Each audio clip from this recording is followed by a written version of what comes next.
Ok. Oh, claro, es fácil. Sí, perfecto. Bueno, te voy a leer la primera pregunta que dice, ¿cuáles son los recursos de los cuales dispone mi empresa? Nos dimos cuenta que muchas personas tenían confusión entre el recurso del cash, el efectivo, el dinero con el que cuento, y si otro activo cuenta como, como, como un recurso con el que cuento para emprender. O sea, ¿cómo le podemos aclarar ese concepto? Claro, bueno, primero que todo, recurso prácticamente es todo lo que nosotros tenemos para poder usar para nuestro negocio, ¿ok? Incluye hasta así, las patentes que nosotros tengamos, nuestro esfuerzo también como persona, como activo. Si yo sé hacer algo, por ejemplo, pongo el ejemplo de mi empresa de ropa deportiva. Si yo sé coser, yo también soy un activo para la empresa porque soy una Exacto. persona que soy valiosa para la empresa porque yo también coso mis productos, pues por ejemplo. Pero recurso no tiene que ser sencillamente solamente dinero. Dinero, ese día hablé de los estados financieros, que hablé de los activos, pasivos y patrimonio. Y en activos, claro, como yo hice algo muy general, muy básico, no puse tantas cosas, pero en ese caso yo también puse en activo, por ejemplo, era mi máquina de coser, pongo siempre el ejemplo de mi empresa porque es lo más fácil para comunicarlo. Entonces, por supuesto, mi máquina de coser, si yo tengo máquinas de coser para mi empresa, eso es un recurso también, mismo que no sea dinero en cash, ¿ok? Y Y cuenta como un activo. claro, por supuesto, Okay. cuenta como un activo y forma parte de tu patrimonio también, correcto. Sí, quería ahondar en esto porque la mayoría de las personas que hicieron preguntas, nosotros les preguntamos siempre qué negocio tienes o qué quieres emprender, qué estás haciendo. Y la mayoría nos respondían, estaban o en catering o en algún servicio de pastelería o panadería, repostería para eventos, personas que hacen algún tipo de indumentaria, sea porque hacen lazos para niñas, vestido para ropa para niños. Tuvimos una persona que hace zapatos, dos personas que hacen carteras. Entonces tenían como duda, por ejemplo, la gran mayoría estaba en esta transición. O reproducen desde su casa, entonces dicen, si yo estoy desde mi casa, ¿cuáles son mis recursos? Tienen como confusión, cosas que les comentábamos era, mira, tú estás, cosas que tienes que tomar en tus costos cuando quieras hacer la transición a tener tu propio local es poner al menos un porcentaje de la electricidad de tu casa para lo que estás haciendo, porque para que no sea un golpe mental, principalmente tan fuerte cuando tengas tu propio local. O cuánto te cuesta esos materiales que estás ahorita jalando de tu cocina para hacer algunas de las tortas. Una de las personas con las que hablamos que hace tortas en Houston, Texas, le va muy bien, hace unas tortas muy como artísticas. Y ella Ok. dice, para que esto me quede tal cual como yo quiero, siempre me pasa que cuando estoy armando la torta y decorándola, jalo cualquier cosa de mi casa. Entonces nunca sé cuánto me cuesta. Todos esos son activos, ¿cómo lo pueden contabilizar? Claro, bueno, una cosa son los recursos que nosotros tenemos para operar efectivamente, pero claro, eso que tú estás hablando ahorita forma parte de los costos que nosotros incurrimos Okay. para poder producir el producto. Ya eso es otro asunto que evidentemente todo lo que nosotros tengamos en inventario dentro de nuestra organización es un activo. Para esa persona que tiene la pastelería, por ejemplo, si tiene azúcar, todo eso es un activo que, claro, que se va a convertir en el bien que él vende, ¿no? Que al final se va a convertir en el producto y al final lo vas a vender. Entonces, al final, evidentemente todos esos costos tienes que estar establecidos al momento de tú mismo poner el precio y tú saber, porque uno empieza un negocio pequeño, uno lo empieza desde la casa. Evidentemente vamos a usar mucho de nuestros recursos, es normal, pero todo eso hay que tomarlo en cuenta a la hora de que nosotros vayamos a crecer, porque evidentemente eso forma parte, de nada nos sirve vender una torta, te voy a inventar, en $20, cuando al final nos está costando en realidad 25 porque no estamos contando las cosas, entonces al final estamos perdiendo en vez de ganar. ¿Ok? Yo digo que al comienzo también, dependiendo de la estrategia que tú tengas, también cada negocio tiene una estrategia distinta, pero dependiendo de la estrategia, la idea es siempre por lo menos recuperar lo que tú, al comienzo, mismo que tu arte sea hacer la torta, porque tú lo estás poniendo ahorita y ese es tu valor y ese es tu recurso, tú hagas la torta, pero al final ese valor también tiene que estar dentro de eso un poco intrínseco, porque en algún momento lo haces tú, lo va a tener que hacer otra persona, ¿no? Que lo ideal es que cuando nosotros creemos las empresas, desde pequeñas que sean, es buscar que en algún punto en nuestra vida sea un sistema. ¿no? Sí. Y que lo convirtamos en un sistema a algún punto. Entonces, todo eso hay que tomarlo en cuenta a la hora de poner los costos detallados de cada cosa, de cada uno de los materiales, mismo que ahorita no lo incrementemos tanto, pero siempre lo tenemos que tener muy claro mismo que trabajemos de nuestra casa. Te voy a poner como un caso antes de pasar a la segunda pregunta que te quería contar porque me acordé mucho de ti, de una persona que se inscribió en Make It Happen y ella nos comentaba, bueno, ella hace panadería desde su casa y quiere comenzar a dar algunos cursos de panadería para niños desde su casa. Y le preguntamos, pero ¿cuál es tu meta? ¿Cuál es tu meta de facturación en este momento? Entonces, su meta de facturación, ella, bueno, primero confundida, bueno, no sé, como con miedo por lanzar un número, y de repente dice, bueno, $2,000, ¿no? Y como, bueno, quiero hacer esto sería mi ideal a partir del mes de noviembre. Ok, ¿cómo eso pasa? ¿Cuánto te cuesta hacer esto? No, no me cuesta mucho, yo saco la harina de aquí, voy a Walmart y hago allá. Ok, pero ven acá, ¿cuánto tiempo dura el curso? ¿Durante cuánto tiempo tú estás con esos niños que los papás te los dejan aquí en tu casa? ¿Y cuánto tiempo te toma ir a Walmart a buscar los ingredientes y organizarlos y poner todo? Porque pone todo muy bonito y tiene temáticas de que van a hacer pan de cena así típico americano para el Thanksgiving. ¿Cuánto te cuesta organizar todo eso? Entonces me dice, bueno, yo creo que como unas 8 horas. Si mezclo todo. El tiempo que invierto entre organizar los ingredientes, ir a comprar, en fin. Ok, ¿y cuánto cuesta tu hora de trabajo? Y me dice, no sé, yo nunca tomo eso en cuenta. Yo nada más cuento que gasto tanto de harina, tanto de azúcar, sal, qué sé yo, y siento a los niñitos aquí y se van. Y yo, ok, para que tú le pongas precio a tu tiempo, no es que yo no sé cuánto cuesto yo, cuánto te pagan ahorita en tu trabajo. Partamos de ahí.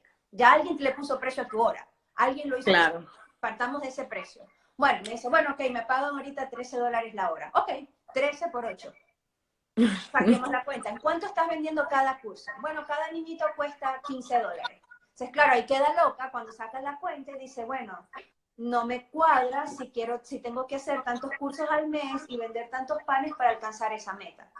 Entonces, y ella fue una de las que más nos preguntó, si yo no tengo dinero efectivo, ¿con qué recursos cuento? Entonces, sí quería como tomar en cuenta tu opinión de decir, bueno, si tú sabes hacer pan, el talento es un activo, es algo que vale.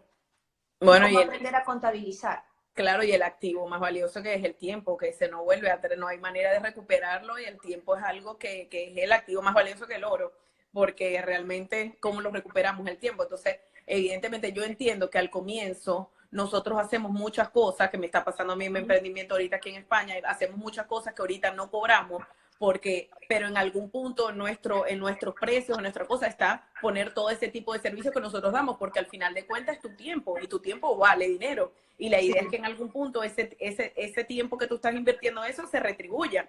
Mismo que si ahorita es su talento, lo que ella está poniendo ahí para comenzar, muchas veces uno toma ese tipo de estrategia, pero la verdad es que siempre hay que tomarlo en cuenta, si sea en nuestro apartado de cómo vamos a nosotros a crecer como negocio, ¿no?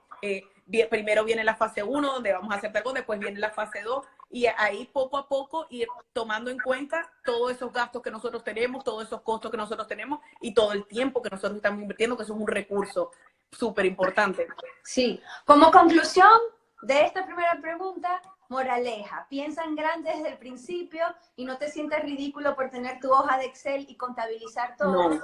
Porque te va a ayudar a hacer el hábito de cuando hayas crecido un poquito más, llevar control de lo que tienes, lo que debes y cómo vas a crecer, ¿no? Claro, totalmente, totalmente.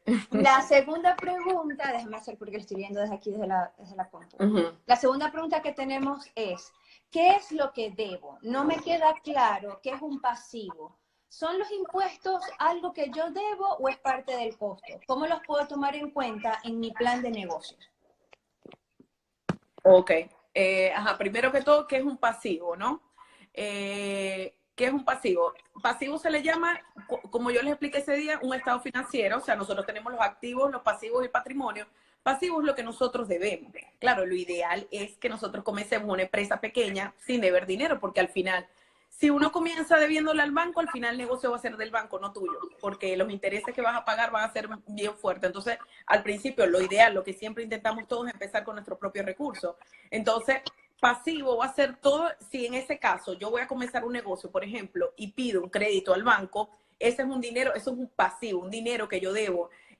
bueno, voy a hacer le pedí a mi hermana dinero para comenzar a hacer las tortas porque yo no tengo dinero, por ejemplo, mi hermana me prestó un dinero, $1000, ok, yo le debo a mi hermana $1000, eso es un pasivo, una deuda que tengamos. Los impuestos dentro de otra cosa y todo va a depender del país, ¿ok? Cada país tiene su impuesto y en algunos países, evidentemente, bueno, nosotros tuvimos negocio en Venezuela, evidentemente los impuestos allá se manejan de una manera súper distinta que aquí en España, por ejemplo. Entonces, son un gasto fuerte, mucho más fuerte que en otros lugares y evidentemente siempre hay que tomarlo en cuenta como un gasto de la empresa, no es un costo del producto, pero es un gasto de la empresa, ¿ok?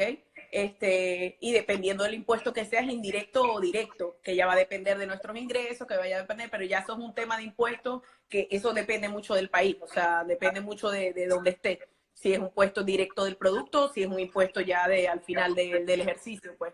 Sí, sí es importante tomar en cuenta que si quiero crecer, debo considerar los impuestos que voy a pagar a medida que formalizo mi negocio y lo que quiero y cómo lo voy a contabilizar y cómo esto va a aparecer en mis estados financieros y cómo me ve la hacienda o el fisco del país en el que me estoy desarrollando. Indistintamente de lo diferente que sea, no sé cómo lo ves tú, pero sí es importante, por muy pequeñitos que seamos, irnos preparando a agregar los impuestos y formalizar el negocio a medida que crecemos.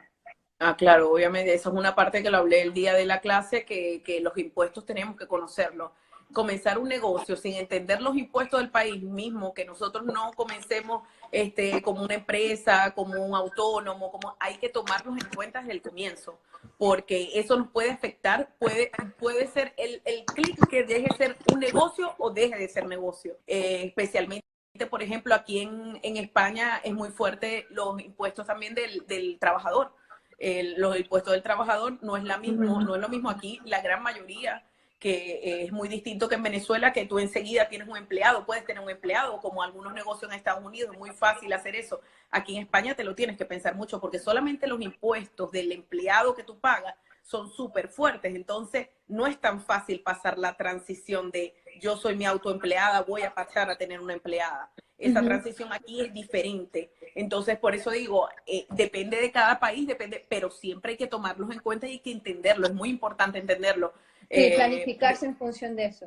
Claro, porque es imposible comenzar un negocio porque hay muchas cosas que si no las tomas en cuenta, empezando, o sea, cada impuesto y cada cosa es diferente, pues, pero si tú no la tomas en cuenta desde el comienzo y empiezas a vender la torta en 200 y resulta que, ay, no sabías que ahora tienes que cobrar el impuesto de la comida que son 10%, le bajan ahora, todo eso tiene que estar metido para que sea un proceso, una transición, que el día que lo empieces a cobrar no sea una cosa que te descalabre o que te dañe tu negocio porque los costos o los gastos subieron demasiado. ¿Entiendes? Sí, o que pierdas clientes porque no pueden comprender de dónde vienen esos aumentos.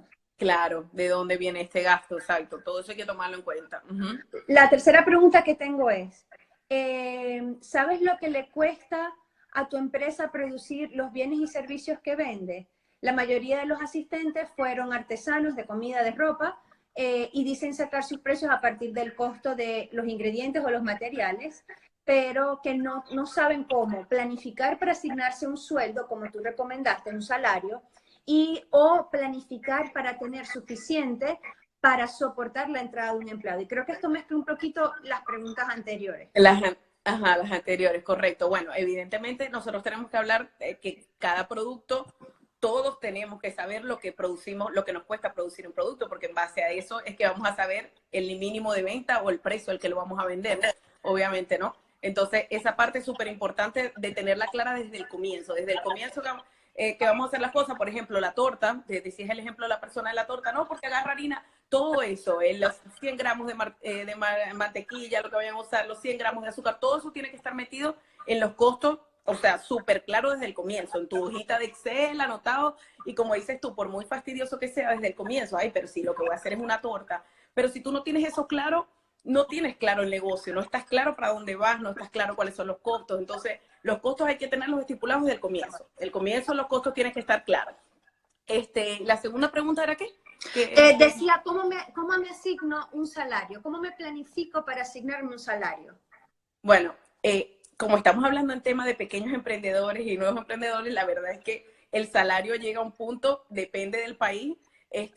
Por lo menos la estrategia que uso yo, nosotros como pequeños emprendedores que vamos comenzando, nosotros empezamos a producir, empezamos a trabajar, nuestro trabajo forma parte de nuestro, como decimos, el recurso, el tiempo, y nuestro salario, cuando la empresa, cuando nuestros ingresos puedan permitirlo, nosotros podemos pagar un salario, ¿ok?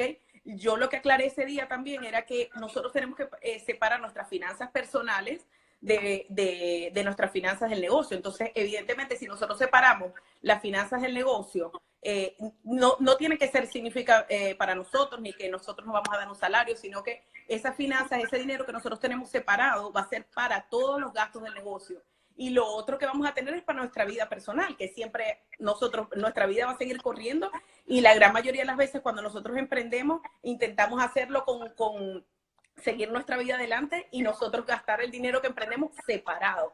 Ahora, el momento de de pagarnos un sueldo tiene que llegar al momento que sobre dinero para eso, que haya dinero para eso. Existen un montón de técnicas, de hecho, yo la otra vez estaba leyendo un libro súper interesante que se llama The Profit First. Yo no sé si tú has escuchado esos libros, ¿lo has escuchado? No. Bueno, esa técnica me parece súper interesante, pero yo no la he podido aplicar a mi empresa, porque la verdad es que, evidentemente, si no me sobra, ¿cómo empiezo yo a cobrarme un sueldo? ¿No? Desde el comienzo. Entonces, él habla de que un porcentaje del dinero que entra, ya tú te tienes que empezar a pagar primero, y él lo hace a la inversa, ¿no? Y de hecho existen unos contadores, pero yo la verdad nunca lo he podido aplicar. Yo espero a que mi empresa llegue a ese punto que yo me pueda pagar un sueldo, y ahí digo, ok, mi sueldo, yo me quiero ganar un sueldo de $1,000, por ejemplo. Ok, vamos a empezar entonces ok, cuando mi empresa tenga una facturación de 5,000, de 6,000, ok, yo me voy a empezar a pagar $1,000, y está el mismo tema de tener empleado, ¿no? Que es lo complicado aquí en España, por ejemplo, que aquí la gente, para tener un empleado tienes que pasar, porque no son los 1,000, sino que es todo lo que tienes que pagar de impuestos por un empleado. Bueno, en España, en Brasil, en Argentina no sé qué tanto será, pero los impuestos en muchos países para las personas son bien complicados, entonces, para los sueldos. Entonces, evidentemente, todo va a depender de tus metas y de tu economía de la empresa. Si tú quieres reinvertir, cuáles sean las políticas que estás usando en tu empresa para crecer, ¿no? De tu estrategia, ¿no? Yo he escuchado mencionar mucho a este tipo, a Mike de Profit First. Nosotros cuando trabajamos estos procesos con los emprendedores, lo que sí les recomendamos desde el principio es, desde ya pon en tus metas, cuál es el salario ideal que quisieras tener en el próximo año. O sea, no este año que estás arrancando, el próximo año, para poder planificar la facturación de negocio con miras a agregar el sueldo que quieres agregar. Y eso va a impactar en, bueno, si vamos a poner metas de facturación, de venta, de colocación de productos, de venta de servicios, lo que sea, cómo ese crecimiento va a impactar en la demanda y que yo tenga que agregar gente. Entonces, lo que tengo más o menos entendido del tema de Profit First sí me queda claro, porque te ayuda a mentalmente obligarte a pagarte desde el inicio para poder crecer en pro de, bueno, tengo que pagar este salario, tengo que producir en pro de esta tabla de costos. Solo que puede ser muy estresante, ¿no? Para algunas personas, y eso tiene que ver mucho con el perfil de cada quien y la tolerancia al riesgo o al estrés. Yo creo que si yo emprendo un negocio con mi esposo y le digo eso, le da como un tic en el ojo. No, y la organización, porque ahí tienes que abrir, él les recomienda abrir 8 cuentas de banco. Y yo no sé, dependiendo del banco y donde estés, qué tanto impuesto te van a cobrar, qué tantas comisiones te van a cobrar. Yo pienso, es que muchas de esas cosas se hacen mucho para Estados Unidos. Bueno, tú estás en Estados Unidos, que las cosas son como que más agradables. Yo pienso que muchas cosas allá que te ayudan a eso, ¿no? Pero por lo menos aquí no sé si esa técnica funcione, y definitivamente hay que tener mucha organización. Definitivamente sí, depende mucho de la organización. Pero yo sí recomendaría en ese caso desde ya que la persona se ponga un salario, al menos muy básico para comenzar y construir las metas de facturación y colocación de productos sobre esa base. A mí personalmente sí me gusta proponer eso. No todos los emprendedores lo aplican porque les genera estrés. O dicen, yo no estoy produciendo lo suficiente para eso. Nos ha pasado y nos lo dicen. Pero yo sí asumo la responsabilidad de decir, yo sí lo recomiendo y le digo, ponlo allí para que factures en pro de eso y además en dónde quieres estar el año que viene y así sucesivamente. Claro, y eso es otra cosa de planificación y de hecho, cuando yo siempre hablo de separar los ingresos que nosotros tenemos, de administrar los ingresos que nosotros tenemos, siempre el primero, hasta nuestras finanzas personales, es el 5% para ti mismo, págate a ti mismo. Exacto. Y lo mismo hay que aplicarlo al negocio, por ejemplo, no estoy hablando, pero al comienzo hay que darse una gratificación, porque esa gratificación es la que te hace sentirte feliz, la que dices, Dios mío, ajá, yo trabajé todo el mes y mira, ahora, no sé, me está pagando, no sé, la factura del teléfono, o me llevó, o con esto yo me voy a salir a comer algo que me gusta porque me estoy pagando a mí primero y eso es una, como merecimiento o gratificación para sentirte que estás valorado. Bueno, ya esos son otros temas, pero sí, claro, si en las finanzas personales uno siempre, lo que pasa es que estipularte el sueldo y pagarte el sueldo que uno quiere lleva su tiempo, pues claro, desde el comienzo no, pero... Si en un principio te quieres poner un sueldo de $30,000, bueno, pon los pies sobre la tierra, ¿no? Pero pues, al menos colocar un salario inicial para poder construir en pro de eso. De lo contrario, te quedas con, no, yo hago las recetas con lo que ya compro para mi casa. O sea, hay que empezar a dividir, ¿no? Sí, hay que separarlo, hay que separarlo. Por si ha tenido extraño, ya saben que Rodolfo siempre está aquí y bueno, él duerme profundamente y ronca.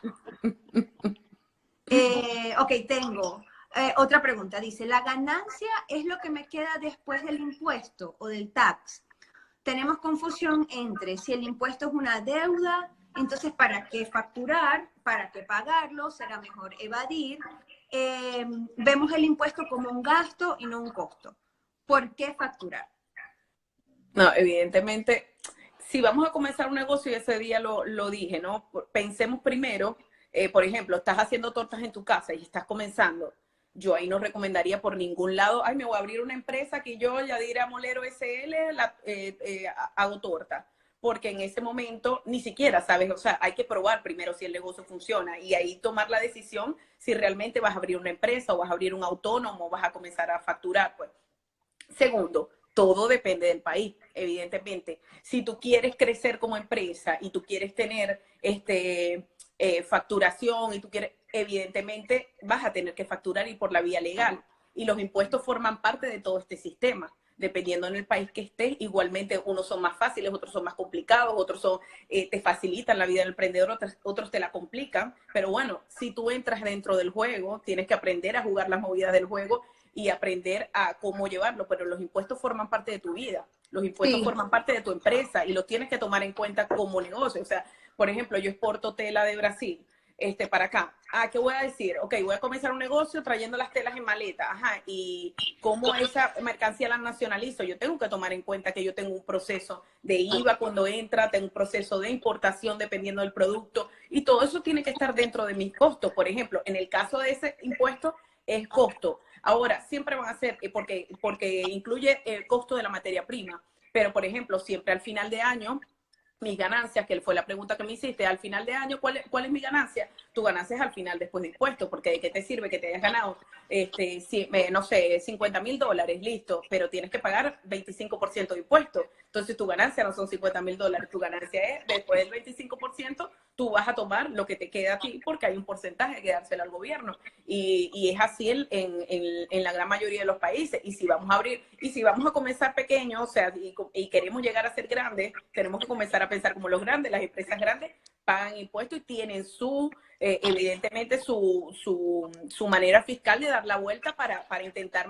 pagar lo menos posible. En eso hay que ser muy inteligente, hacerlo de manera legal y todo, pero para eso hay que tener asesores. Y yo siempre digo, pagar un asesor muchísimas veces te ahorra un montón. Más de una vez a mí me dicen, pero ¿por qué le paga ese contador tan caro? ¿Sabes qué? Él me resuelve. Y él me busca la manera de que yo vaya a pagar menos en la manera más legal. Y es la verdad, ¿me entiendes? Tienes que ser inteligente a la hora de hacer eso. Y legal, por supuesto. Yo siempre digo, hay que hacerlo. Bueno, yo soy contador público y al final yo siempre le doy la vuelta. Hay que hacerlo legal. Y hay muchas maneras de invertir en la empresa, de incurrir en otras cosas. Pero claro, en unos países te las ponen más fácil que otros. Definitivamente sí, eso, Estados Unidos es un paraíso para ese lado. Es verdad, pero sí es bueno pensar en grande desde el principio y considerar, llegado a un punto, registrarse y comenzar a pagar impuestos. Sobre todo porque cuando te llegue tu gran oportunidad con una gran empresa o con una persona que te va a contratar tus servicios, va a pedirte una factura o va a pedirte que estés registrado. o si tienes la oportunidad de trabajar con un banco para apalancarte, necesitas los estados financieros los más formales posibles. Y todo el mundo quiere ver cómo es tu estatus con la Hacienda, ¿no? Con la declaración de impuestos o con el país. Correcto, eso forma parte de los primeros requisitos. O sea, Sí. Dice, esta pregunta me llamó mucho la atención. ¿Cuánto le cuesta a mi empresa los retrasos? Los clientes que pagan tarde o a los que decido darles crédito. ¿Cómo puedo calcular cómo esto impacta en mi empresa? Porque a veces le vendemos a clientes que sabemos que no me pagan y pues nos quedamos con ellos aunque sea por facturar. bueno. Mira, el impacto del retraso, eso depende de la empresa y de con qué capital tú estés trabajando, porque evidentemente si tú tienes un crédito y tú produciste en base a ese crédito, aquí se usa mucho la línea de crédito, por ejemplo, yo tengo 30 días para pagar y resulta que tú no me pagas y por tú no pagarme yo tengo que pagar unos impuestos de 700 euros, unos intereses, perdón, al banco de 700 euros al mes. Bertale, tú me estás costando a mí 700 euros al mes porque no me has pagado mi factura. Por eso digo, depende de cualquiera, de la empresa de la que estemos hablando, ¿ok? Pero, evidentemente, ahí cuando dices, yo prefiero facturar, pero no importa que no me paguen, yo creo que cuando no te paguen la primera vez y cuando yo no te... Eso es una lección. Hoy estaba escuchando un podcast que habla, a veces se gana y a veces se aprende. Y la verdad es que definitivamente cuando la primera vez que tú le vendes a un cliente así, que nunca te paga, la moraleja es, nosotros tenemos que trabajar con gente solvente. De nada nos sirve regalar nuestro producto, de nada me sirve ir a decirle, ¿quieres 200.000 licras? Bueno, yo te las voy a llevar, pero no me las pagas, eso no es un negocio para mí, eso no me sirve, eso me trae problemas, eso me quita liquidez a mi empresa. Entonces, evidentemente, hay que hacer un filtro de las empresas con que va a trabajar y no facturar con cualquier empresa solo por facturar, porque el hecho no es facturar, el hecho es que al final te paguen. Sí, yo de esto, a mí, en verdad que entiendo la posición del emprendedor, porque es muy difícil aprender esa lección de decir, bueno, para no facturar, algo es algo y me quedo con este cliente malo, pero a veces también corresponde despedir al cliente. A veces el contexto país impacta mucho porque hay países que están en crisis económica y los tiempos de crédito se alargan involuntariamente, no es porque las empresas con las que estés trabajando no quieran pagar, sino que no tienen flujo de caja en el momento, pero hay que saber identificar si es algo momentáneo o es el estilo de trabajar de ese cliente que no le duele deber o superar el tiempo de crédito que le diste, si es que le diste crédito, porque si tu negocio es de contado, es mi reina, entregando, pagando. Pagando.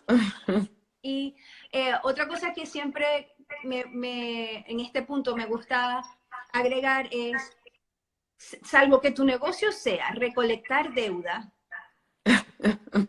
no te interesa trabajar con facturas por pagar. O sea, eso no fortalece el estado financiero cuando estamos comenzando. Todo lo contrario, es como una alarma para el banco si te quieres apalancar, si estás buscando alguien que inyecte dinero externo, te va a preguntar, pero ¿por qué te deben tanto y esta gente no paga? Salvo que estés trabajando con clientes de la industria petrolera que pagan como en 90 días.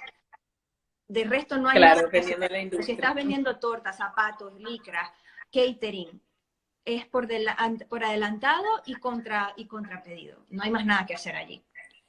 Sí, sí, no. Y evidentemente, o sea, y en la parte de los impuestos tomar en cuenta, por ejemplo, hay mucha gente, sí, dame la factura, sí, toma la factura, y resulta que hasta el IVA lo tienes que pagar y ni siquiera te han pagado. O sea, tú terminas peor que al comienzo. Entonces, hay que tener mucho cuidado de eso y en el momento de facturar también, o sea, en qué momento realizar la factura. Yo te doy tu orden de compra y todo eso tiene que estar dentro de los procesos de la empresa, ¿no? Yo te doy tu pedido, yo te doy una proforma, pero no me pides una factura porque la metes en la factura y ni siquiera te han pagado el IVA. Tienes toda la razón. Hay muchas, eso es un error común en el microemprendedor. Cuando empiezan a facturar, le entregan de una vez la factura al cliente y el cliente no paga. Y pasa el tiempo de declarar el impuesto y queda el impuesto como algo que tú pagas y asumes sin haber recabado el costo de la venta.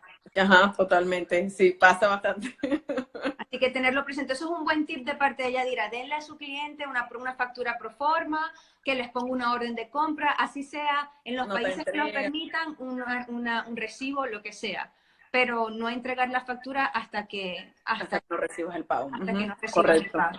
Correcto. Muy bien dicho. Yadi, no sé si quieres ahondar en algún punto adicional o si alguien de los que está aquí tienen preguntas, además de alguien que nos preguntó si quedan cupos en Make It Happen Houston. Quedan cupos en general, lo que no hay son cupos para las sesiones en vivo en Miami, pero quedan cupos en general y te puedes inscribir siempre y pueden asistir a cualquiera de las sesiones que va a haber en vivo en los países como Colombia, Panamá, Miami o Houston. Pueden asistir a cualquiera, no están obligados a asistir a uno en particular. No, yo estoy bien. ¿Estás lista para dormir en España? Yo estoy lista para dormir en estos momentos. Bueno, Yadi, mil gracias por tu tiempo, para aclarar estas preguntas. Nos vemos pronto para seguir hablando de Make It Happen. Y a todos los que entraron, y si tienen más preguntas, por favor, no duden en enviárnoslas aquí por mensaje directo o al correo de makeithappen@032global.com o simplemente inscríbanse en www.032academy.com. Nos vemos. Gracias, Yadi. Chao, un beso. Gracias.